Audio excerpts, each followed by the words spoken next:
Guys, நான் ஒரு universal problem வந்து அட்ரஸ் பண்ணுறதுக்காக வந்திருக்கேன். ஆக்சுவலாக என்ன அப்படின்னா, என்ட்ரி லெவல் உள்ள வரவங்களுக்கும் ஒரு 2 இயர்ஸ் 3 இயர்ஸ் இருக்கிற டெவலப்பர்ஸ்க்குமே சில ஃபண்டமெண்டல்ஸ் தெரியல. இது எல்லா டெவலப்பர்ஸுமே கிடையாது, சில டெவலப்பர்ஸ்.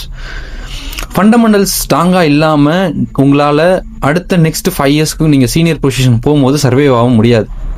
ஸோ எக்ஸாம்பிளுக்கு வந்து சீனியர் பொசிஷன் நீங்கள் போக போக உங்கள் கையில் ரெஸ்பான்சிபிலிட்டிஸ் அதிகமாக கொடுப்பாங்க. எக்ஸாம்பிளுக்கு விபிஎஸ் கொடுப்பாங்க, சர்வர் ஹேண்டில் பண்ணுறதுக்கு உங்ககிட்ட ஃபுல் பர்மிஷன் கொடுப்பாங்க. ஸோ இந்த மாதிரி கொடுக்கும்போது நீங்கள் சர்வரில் நெட்வொர்க்கிங் பண்ணணும் விஷயங்கள்லாம் தெரியாமல், நெட்வொர்க்கிங்லாம் தெரியாமல் உங்களால் அங்கே சர்வே பண்ண முடியாது.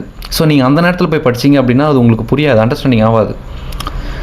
நீங்கள் என்ன தான் உங்கள் லாங்குவேஜில் ரொம்ப ஸ்ட்ராங்காக இருந்தாலுமே அட்லீஸ்ட் உங்களோட பேசிக்ஸ் ரொம்ப ஸ்ட்ராங்காக வச்சுக்கோங்க. எக்ஸாம்பிளுக்கு வந்து நான் ஒரு டிசிபினா என்னென்னு ஒரு டெவலப்பர், 3 இயர் டெவலப்பர், 3 இயர்ஸ் அவருக்கு எக்ஸ்பீரியன்ஸ். அவங்க வந்து நான் இன்டர்வியூ அட்டன் பண்ணேன், நான் தான் இன்டர்வியூ எடுத்தேன். அவங்ககிட்ட டிசிபி என்னன்னு கேட்டேன் அப்படின்னா ஜஸ்ட் பிளாங்க் அவுட். அவங்க அப்படியே நின்றுட்டாங்க. எனக்கு எஸ்டிடிபிஎஸ் மட்டும் தான் தெரியும் அப்படின்னா. ஏங்க எஸ்டிடிபிஎஸ்ஸே டிசிபி தான் யூஸ் பண்ணுது அப்படின்னு சொன்னதுக்கப்புறம் தான் ஓ அப்படியா அப்படின்னு கேட்குறாங்க. ஸோ இதுக்கப்புறம் நான் கேட்க வேண்டிய கொஷின்ஸ்லாம் யூடிபிக்கும் டிசிபிக்கும் என்ன டிஃப்ரென்ஸ்னால் இதுலேயே அவங்க ஸ்டக் ஆகிட்டக்கப்புறம் இதுக்கப்புறம் என்னால் கேட்க முடியல. நான் அதுக்கப்புறம் ரேஸ் கண்டிஷன்னா என்ன, ஓஎஸில் ரேஸ் கண்டிஷன் நடக்கும், டெட்லாக் நடக்கும். ஸோ இந்த மாதிரி இந்த சினாரியோலாம் நீங்கள் என்ன பண்ணுவீங்க, நான் நெக்ஸ்ட் கொஷின் வச்சிருக்கலான்னு பார்த்தா நான் ஃபஸ்ட் கொஷின்லேயே அவங்க blank out. So next question அவங்கக்கிட்ட நான் கேட்கும்போது ஸோ இந்த கொஷனுக்கு அவங்களுக்கு ஆன்சர் தெரியலன்றனால அதுலேயும் அவங்க ஸ்டக்கு.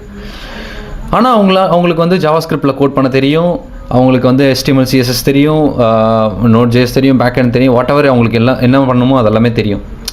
ஸோ இதெல்லாம் எப்படி அவங்க வந்து மாஸ்டர் பண்ணியிருப்பாங்கன்னா அவங்களோட எக்ஸ்பீரியன்ஸ் தான். அவங்க டே பை டே வந்து அவங்களோட எழுதுகிற கூட ரிப்பீட்டடாக எழுதும் போது அதுவே நம்மளுக்கு ஞாபகம் வந்துடும். பட் ஆனால் அவங்களுடைய ஃபண்டமெண்டல்ஸ் எல்லாம் போய் பார்த்தோம் அப்படின்னா ரொம்ப வஸ்ட்டாக இருக்குது. ஸோ உங்கள் ஃபண்டமெண்டல்ஸ் இப்போது HTML அப்படின்னா உங்கள்கிட்ட வந்து நான் கேட்டேன் அப்படின்னா 90% ஆஃப் பீப்புள் வந்து அது ஒரு ஸ்ட்ரக்சர் வந்து லாங்குவேஜ், அது ஸ்ட்ரக்சர் HTML வந்து ப்ரௌசருக்கு வந்து ஸ்ட்ரக்சர் கொடுக்குது அப்படின்னு தான் சொல்லுவேன். ஆனால் அது வந்து ஒரு பேரண்ட் சைல்டு ரிலேஷன்ஷிப்புன்றது யாருக்குமே தெரிய மாட்டேங்குது. ஸோ அதுதான் வந்து HTML-உடைய அர்த்தமே. அண்டு இதெல்லாம் வந்து எங்கே வந்து போய் முடியும் அப்படின்னா நீங்கள் சீனியர் ப்ரொஃபஷன், அதேமாதிரி சொன்ன மாதிரி தான் சீனியர் ப்ரொஃபஷனுக்கு போகும்போது இதெல்லாம் நீங்கள் மேனேஜ் பண்ணும்போது ஸோ உங்கள் ஜூனியர்ஸ் வந்து நீங்கள் அவங்களுக்கு சொல்லிக் கொடுக்குற மாதிரி வரும். அவங்கக்கிட்ட நீங்கள் கிளாரிட்டியாக சொல்லிக் கொடுத்தா தான் உங்களுக்கான வேலை அவங்கக்கிட்ட வாங்க முடியும். ஸோ அதனால் ஃபஸ்ட்டு ஃபண்டமெண்டல்ஸில் ரொம்ப ஸ்ட்ராங்காக இருங்க. உங்களுடைய ஃபண்டமெண்டல்ஸ் கிளியராக இருந்தக்கப்புறம் நீங்கள் ஒரு ப்ரோக்ராமிங் லாங்குவேஜ் ஜம்ப் பண்ணுங்கள். இல்லை நான் ப்ரோக்ராமிங் லாங்குவேஜ் வந்து ஒரு 1 இயர் ஆகுது, ஏன் ஃபண்டமெண்டல்ஸ் வந்து வீக்காக இருக்குது அப்படின்னா ஜஸ்ட் நீங்கள் ஒரு கோத்ரூ பண்ணுங்கள், நிறையா படிங்க. உங்களுக்கு நெட்வொர்க்கிங் கண்டிப்பாக தெரிஞ்சிருக்கணும். உங்களில் பாதி பேருக்கு வந்து இன்டர்நெட் யூஸ் பண்ண தெரியும், ஆனால் இன்டர்நெட் எப்படி ஒர்க் ஆகுதுன்னு கேட்டால் தெரியாது. சில பேர் சேட்டலைட்லேருந்து வருதுன்னுவாங்க. நான் நிறையா கேட்டிருக்கேன், அதனால தான் சொல்கிறேன். நான் சேட்டலைட்லேருந்து எனக்கு வருதுன்னுவாங்க. ஸோ இன்டர்நெட் ஆக்சுவலாக சேட்டலைட்லேருந்து வரலாம், பட் ஆனால் அது ரொம்ப காஸ்ட்லி. அது எப்பயுமே நம்ம வந்து அண்டர் சி வாட்டர்லேருந்து தான் நம்மளுக்கு கேபிள்லேருந்து கிடைக்குதுன்றது வந்து நான் சொன்னக்கப்புறம் தான் அவங்களுக்கு வந்து ஓ அப்படிவா அப்படின்ற மாதிரி கேட்குறாங்க.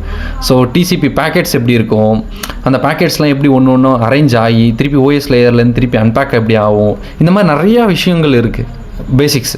ஸோ இந்த பேசிக்ஸ்லாம் தெரியாமல் தயவுசெய்து எந்த ப்ரோக்ராமிங் லாங்குவேஜ்குள்ளேயும் போயிடாதீங்க. இன்டர்நெட்ன்றது ரொம்ப முக்கியம், நெட்வொர்க்கிங் கான்செப்ட்ஸ் ரொம்ப முக்கியம். நீங்கள் டாக்கர் கியூபர்னெட்டிஸ்லாம் போகணுன்னு அவசியம் இல்லை. அட்லீஸ்ட் பேசிக்ஸான டிசிபினா என்ன, யூடிபினா என்ன, HTTPSனா என்ன, ஸோ SMTPனா என்ன அப்படின்ற இந்த கான்செப்ட்ஸ் எல்லாம் வந்து ஒரு கிளியராக அண்டர்ஸ்டாண்டிங் இருந்துச்சுன்னு வச்சுங்களேன், உங்களால் ஈஸியாக அடுத்த நெக்ஸ்ட் லெவலுக்கு சீனியர் பொசிஷனுக்கு போக முடியும். And thank you, by.